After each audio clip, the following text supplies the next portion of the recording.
กราบสบายดีบอกว่า FC ฝั่งไทยและฝั่งลาวเนาะทุกคนเนาะมื้อนี้บ่าวสัญญาพาน้องอาเบยและกับทีมงานบ่าวลาบ่าวพอดเนาะแต่เฮายังถาบ่าวพอดอยู่ทุกคนเฮาจะพาน้องอาเบยไปกินเพอหรือว่าก๋วยเตี๋ยวนั่นเองทุกคนเพราะว่าทั้งน้องเพิ่นก็อยากกินก๋วยเตี๋ยวอีกเนาะเพราะว่ามันแซ่บเพิ่นว่าไปทุกคนเฮาสิพาไปถามน้องเพิ่นว่าแซ่บอยู่บ่มื้อนั้นเนาะครับชมกันเลยทุกคนสบายดีอาเบย สวัสดี โอ้มื้อนี้เฮาพาน้องอาเบยมากินข้าวทุกคนหรือว่ามากินเพอนั่นเองไปได้กินเพอมือแหลกแสบอยู่บ่เบย แซ่บ แสบอ๋อเคยกินจักเถื่อไปสัตว์ บ่เคย บ่เคยกินอ๋อโทษทุกคนคือทั้งน้องอาเบยเพิ่นก็บ่เคยกินเพอแล้วก็บ่เคยกินก๋วยเตี๋ยวฮู้บ่ก๋วยเตี๋ยวเขาจะว่าช่างก๋วยเตี๋ยวบ่ฮู้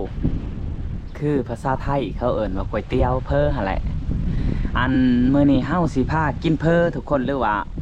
กินข้าวเปียกเคยกินบ่ข้าวเปียกบ่เคยเนาะ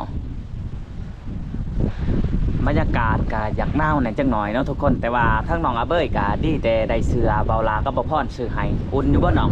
โดย อุ่นเนาะมื้อนี้ทรงผมใหม่ทุกคนแล้วก็ใส่เกิบใหม่ทรงใหม่เนาะเฮาก็จะได้เดินทางเข้าจุดซุ้มคือเก่าทุกคนเลย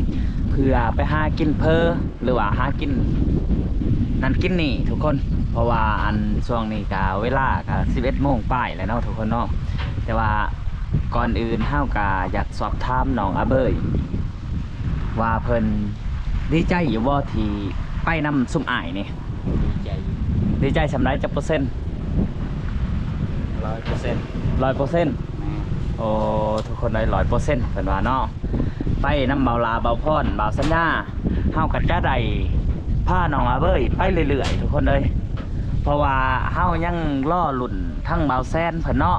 น้องอาเบยว่าสิได้ไปอยู่น้ำลุงโจ้ยบ่หรือบ่เนาะ โดย เพราะว่าคันว่าอันบ่ได้ไปอยู่เฮาก็อยากฮู้และเฮาก็สิเฮ็ดกระต่อมน้อยแม่นบ่ โดย คือหมม่วงกับเครือจ้านในเพิ่นจะเลือกอยู่หมม่วงทุกคนเพราะว่าอยู่หมม่วงนี่มันก็สะดวกสบายไปแนวหนึ่งเพราะว่ามันหอมเนาะน้องเนาะ โดย มันจะหอมบัดนี้น้ำหันไปตักใกล้บ่จากหมม่วงฮะ ไก่ ใกล้ แม่ ตักอยู่ห้องบ่ อยู่น้ำบาดาล น้ำมาด้านโอ้ไปขอน้ำมาด้านของเขาเจ้าทุกคนเลยคือเฮามามื้อนี้ก็สิพาน้องไปกินเพอคือเก่าหั่นแหละ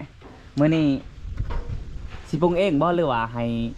บ่าวสัญญาปรุงให้ ปรุงเอง ปรุงเองมื้อนั้นจักกะเข้มมื้อนั้นบ่ได้เข้มบ่มื้อนั้นแน่ใจ แม่ ทุกคนเลยคือน้องเพิ่นบ่ได้กินเพอจักเถื่อเนาะว่าง่ายว่าบ่เคยกินเพอเนาะเบ้ยเนาะกินมื้อนั้นจนป๊อดโธ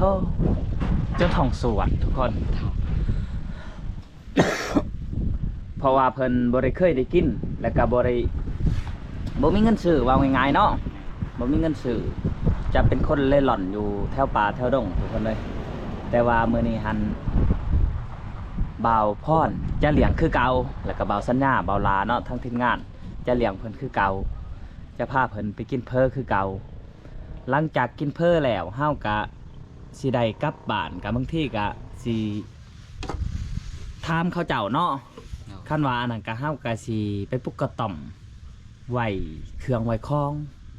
โดย บ่อันน้องอาเบยเฮาอยากถามแหน่อันเป็นหยังจังว่าเฮ็ดแล้วถึงเอาไว้เครื่องคล้องบ่ได้เจ้าหูอยู่บ่ บ่ฮู้ บ่ได้ครูเฮือนบ่นั่นน่ะ บ่ได้คู่เพื่อน ครูเฮือน แม่ คันเฮาไว้นี่เป็นได้มันผิดหีดบ่เขาเจ้าถือหีดช่างหืดพี่ แม่ ทุกคนเลยทางเขาเจ้าถือหีดพี่น้องอาเบยมื้อนี้อยากได้อีช่างมื้อนี้อ้าวบ่เสือมื้อนี้ เอ้า เอ้า แม่น โอ้ยังอีกได้อยู่บ่ ยังอยากได้อยู่ จักโตอันเข้าใหายเมื่อวานนี่ หลายตัว ลายโต แม่ เบิ่งแล้วบ่ทางบ่แซนใหายงามอยู่บ่เสือง าม งามเนาะ แม่ เพราะว่ามีแต่สุดคักๆทุกคนเลยป้าดเท่าอันทั้ง FC เพิ่นก็ว่าทรงผมนี่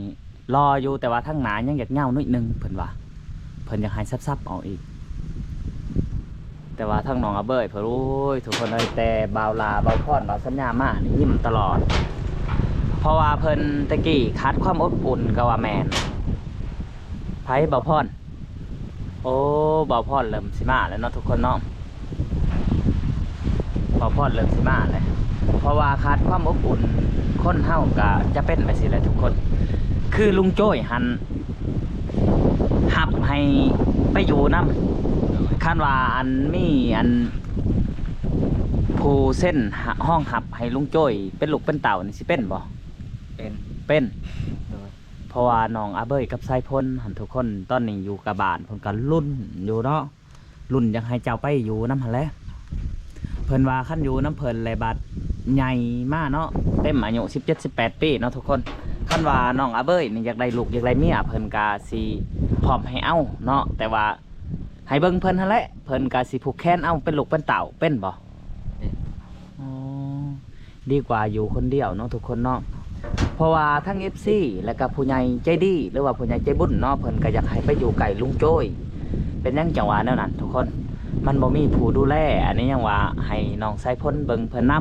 ำแล้วก็ให้ลุงโจ้ยเบิ่งนำเนาะสายพลเนาะอันอาเบย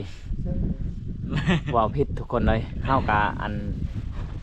เป็นจังซี่แหละเพราะว่าอันเคยเว้ากับสายพลแล้วก็เคยเว้ากับน้องอาเบย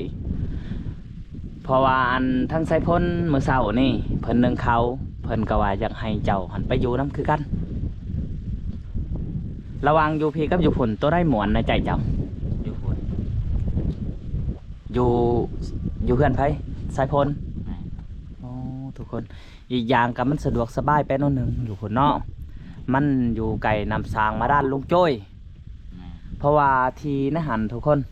เขาเจ้าก็จะคายอยากคายกันนาจะบ่แพงเนาะเขาเจ้าจะได้รถไทยนาจะเป็นดินพื้นนั่นเลยบ่าวแซนสิซื้อให้เจ้าคอยเห็นแล้ว อยู่ไกลๆแป๊กกับลุงโจ้ยเลยหันเด้อันที่อยู่ในป่ายาคิวฮะ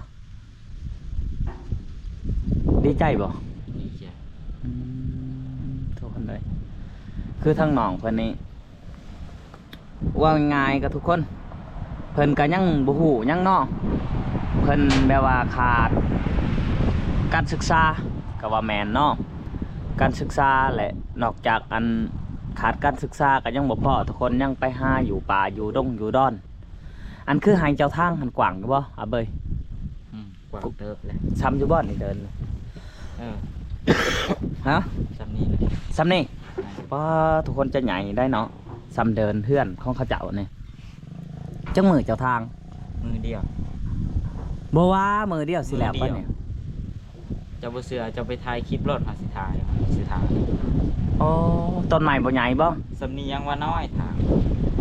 ผู้ทางบ่ไหวก็บ่เกินมือละ5 เมตรไป อืม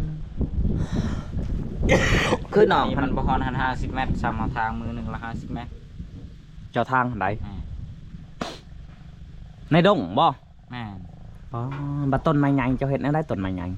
ควานบักลง เจ้าก็มีควานอีก ยืมควานเขา ยืมควานเขา อ่า โอ้ต้นไม้หน่อยนี่ก็เอามือทาง พาพัน พาพันเนาะ แม่น อันเฮาอยากถามแหน่เบ้ยดินเจ้าเองบ่หรือว่าดินไผดินในป่า ดิ ฮะ นร่วมหั่นแหล้วดินร่วมไผถางบ่ทันได้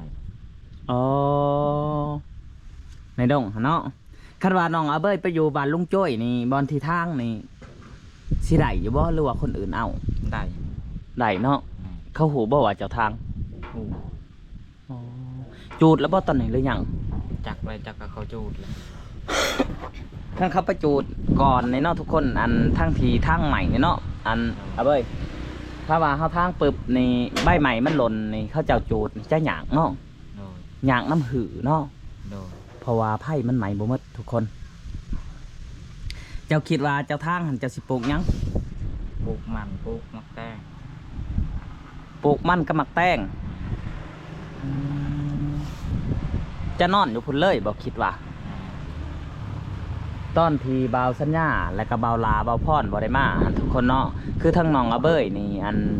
ทั้งผู้ใหญ่เพิ่นเอามาจากดงเพิ่นว่าแม่นบ่อันคือทั้งน้องเพิ่นนี่คิดในใจว่าสิทางปลูกมันคอน้ำชาวบ้านหั่นแหละมันกันเนาะ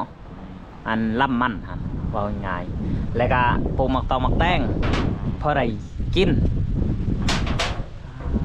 ทุกคนเลย จากที่อาเบยคนเก่ากลายเป็นอาเบยคนใหม่เนาะสุดนี้เนาะแต่ว่าเฮาก็ยังคิดน้ำเพิ่นอยู่ทุกคนคิดที่ว่าคือเฮ็ดใดแล้วก็คือขึ้นใดนะบางคนเด็กหน่อยสำนี้ทุกคนอันคืออายุ13-14 ปีท่านว่าพ่อแม่บ่อยู่นี่บ่ฮู้คนแนวทางเนาะเบยเนาะคันคนดีๆจะบ่ฮู้ได้จะไปเลยได้บางคนก็เม่นมาหลายคนว่าคือบ่ให้อาเบยบวชจักสิบวชได้บ่คันว่าบวชบ่บวชบ่ได้เนาะบวชอยู่ในวัดนี่จะบวชบ่ได้เนาะเบยทุกคนเพิ่นจะบวชบ่ได้เพิ่นก็จำเป็นต้องในทางให้ทางสวนอันย่ามหมากใหม่ย่ามไรเนาะที่จะเอาไปหากินหมากใหม่ฮะ ยามนี้คือ หมากย่ำนี่หมากเข่งบ่ว่าหมากเข่งย่ำนี่ก็สิมี มันสุกแล้ว มันสุกแล้ว แม่ โอ้หมากเข่งแห้งฮะ แม่ ย่ำนี่จะมีหมากเข่งทุกคนต้นสูงบ่น้องต้นฮะ แม่ ป้าดมีหมากเข่งและหมากย่างแหน่ย่ำนี่ จ้ะ บ่ฮู้เลยแม่ทุกคนคือย่างไปในไส้นี่เห็นหมากอะไรก็กินหมากอันนั้นพอเลี้ยงสีทุกคนคันว่าบ่เห็นก็จะบ่ได้กินเนาะเบยเนาะมื้อเช้านี่ไผนึ่งข้าวมื้อเช้านี่ เขาหนึ่งเองเขาไว้ โอ้บอนที่เจ้าอยู่หั่น แม่ คือทั้งเอื่อยเพิ่นนึ่งข้าวให้กินมื้อเช้านี่ แม่ เพิ่นบอกว่าอันเจ้าบ่นึ่งกะยาเนาะ แม่ คอยสินึ่งเอง แม่ ทุกคนคือทั้งน้องเพิ่นก็ไปขออยู่นำชาวบ้านเนาะในเที่ยงหน้าของชาวบ้านพ่อได้นอนเพื่ออันว่าง่ายๆว่ารอคำตอบก็ว่าแม่นเนาะเบยเนาะ แม่ รอคำตอบจากเบาแซนและก็ผู้ใหญ่ใจดีและก็ยังบ่พอเท่านั้นเนาะการรอคำตอบจากนายบ้านชั้นจ่าเนาะ โดย ผู้ที่จะเส้นให้เฮาไปเนาะ โดย แต่บ่ฮู้ว่าเขาเจ้าสิรับได้หรือบ่ทุกคน แต่ทั้งเปล่าไซพ้นและก็พอตู้จ้อยก็ลุ่นอยู่ทั้งเฮือนพุ่นอยากให้เจ้าไปอยู่นํเพราะว่ามันคนละเมืองทุกคนเนาะมันคนละเมืองระหว่างอันอิหยังระหว่างบ้านยังเกาะนี่บ้านนาทองเนาะ บ้านนาท่องกับบ้านสะโนนมันคนละเมืองทุกคนเพิ่นก็เลยอันรอคำตอบ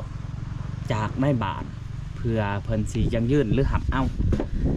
ขั้นว่ามื้อนี้เฮาจะถามเข้าบ่แซนมาทุกคนแล้วก็ทั้งเข้าบ่ลาบ่พรขั้นว่าจังไดก็บ่ได้ไปแล้วเฮาก็จะได้ปลุกตูบให้อยู่นำก่อนเนาะมาน้องอ่ะเบ้ยเพราะว่าทั้งแพร่บัตรและก็ผ่ามีดเสียมอีช่างเฮาก็ซื้อมื้อแล้วเนาะ โดย บ่พรเพิ่นซื้อมาให้หมดทุกสิ่งทุกอย่างทุกคนเลยเฮาคิดว่าสิกล้าเกี่ยมเฮ็ดมื้อนี้ไม่หันคือเพิ่นให้บ่น้อง โดย เพิ่นบ่ให้บ่คันตัด จักแล้ว เจ้าคอแล้วมื้อเช้านี้ ยัง ยังทันคอ อ่า แม่นทุกคนยังทันคอใหม่เนาะแต่ว่าอันผู้ที่ข้อใหม่นี่ก็คือเฮาจะให้เบาลากับเบาพรนั่นแหละทุกคนไปคอเนาะเพราะว่าผู้ใหญ่แน่แม่นบ่น้องอะเบ้ย แม่ เพราะว่าทั้งเจ้าข้อนี่ก็ย่านเพิ่นบ่ให้นี่ก็ปานนั้นเนาะ อ่า ก็เลยว่าสิให้เบาลาก็บ่พรข้อให้ทุกคนเอาทุกคนก่อนอื่นก็คลิปนี้ก็บ่มีหยังหลายเนาะเฮาก็สิพาน้องอาเบ้ยไปกินเพอหรือว่าไปกินก๋วยเตี๋ยวหั่นแหละทุกคนอันรอเบิ่งว่ามื้อนี้เพิ่นสิปรุงจังไดมื้อนั้นหันทั้ง FC ว่าอย่าคนแห้งหลายจนเฮ็ดน้ำเพอเฮียแม่นบ่น้องอาเบ้ยเพราะว่าอันเพิ่นบ่เคยทุกคนเอ้ยเพิ่นก็บ่เคยได้กินก็ว่าแม่นเอาจังไดก็ฝากไปติดตามคลิปต่อไปทุกคนคลิปนี้เฮาก็สิได้จบคลิปเพียงเท่านี้ขอกล่าวคำว่าสบายดีเอาสบายดีน้องอาเบ้ย สบายดี สบายดี